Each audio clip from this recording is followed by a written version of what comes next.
सारिका, क्या तुम कुछ दिनों के लिए घर आ सकती हो? भाभी का ये सवाल उसे अंदर तक हिला गया। वो सब समझ रही थी, जो वो चाहकर भी नहीं कह पा रही थी। उसने इतना ही कहा, जी, इस रविवार आती हूँ, आप चिंता ना करें। रीवा को ये सुनकर तसल्ली मिली। 2 महीने पहले उसकी सास अचानक चल बसी।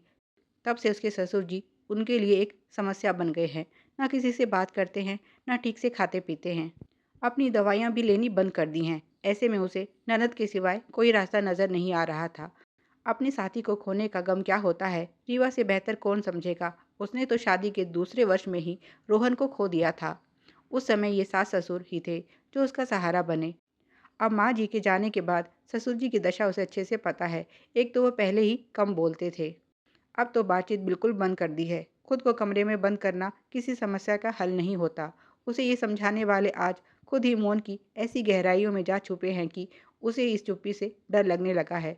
रोज़ रात को इसी डर के साथ सोती है और सुबह इसी के साथ उठती है। कहीं वो भी उन्हें अकेला छोड़ गए तो क्या होगा उसका और उसके मासूम वंश का, जिसे कभी पिता की गोद नसीब ही नहीं हुई।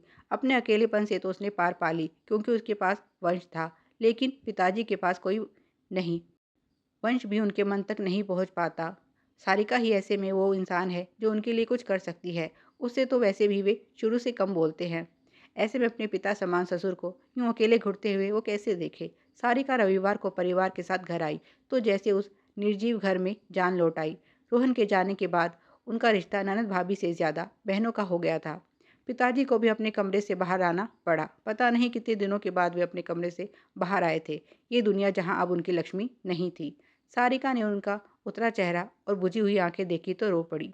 बेटी विश्वास जी के गले लगकर खूब रोई, पर उनकी आंखों से एक बूंद भी नहीं टपकी।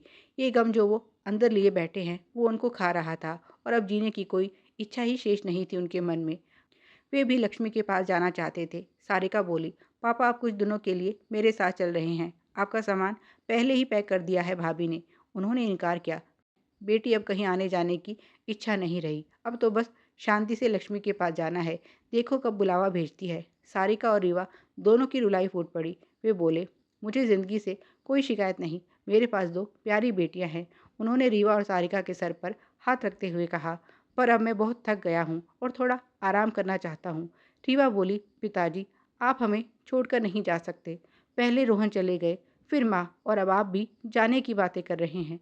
क्या हमारे लिए आप इस दुख को सह नहीं सकते? आपको तो फिर भी माँ के साथ इतना लंबा समय मिला, मुझे देखिए, और वंश की भी तो सोचिए। उसे तो पिता का प्यार कभी मिला ही नहीं। आप चले गए तो वो बिल्कुल अकेला हो जाएगा। वंश भी दादाजी के गले लग गया और बोला, दादाजी आपको मैं कहीं नहीं जाने दूंगा। दादी भी चली गई और अब आप भी जाने का बोल रहे हो। ऐसे तो मेरे पास कोई नहीं रहेगा। बताइए, अगर सब चले गए तो मेरी शादी में डांस कौन करेगा? उसका ये भोला प्रश्न विश्वास जी के दिल में ऐसा जाकर लगा कि जो आंसू कब से रुके थे वो अविरल बहने लगे, और उन्होंने रोते हुए उसे सीने से लगा लिया और बोले, बेटा मैं करूँगा, तेरी शादी में तेरा दादा डांस ज़रूर करेगा। घर की सारी मायूसी इन आंसुओं में बह गई और विश्वास जी को जीने का नया मकसद मिल गया। उन्हें किसी और के लिए नहीं, अपने वंश के लिए जीना है और अपना वादा निभाना है। सच ही तो कहा उसने, कोई अपना भी तो चाहिए शादी में डांस करने के लिए। रीवा और सारिका दोनों ने राहत की सांस ली। अब पिताजी ठीक थे। उनकी खोई हुई आशा और जीवन के प्रति विश्वास अब लौट आया था। सारिका आभारी थी अपनी भाभी रीवा की, जो ऐसे समय में, जब लोग घर में बुजुर्गों को देखना भी नहीं चाहते, पिताजी की इतनी परवाह करती है। इसी तरह की और भी कहानियाँ पाने के लिए तेरी मेरी कहानियों को सब्सक्राइब करें। वीडियो पसंद आया तो लाइक और शेयर करें।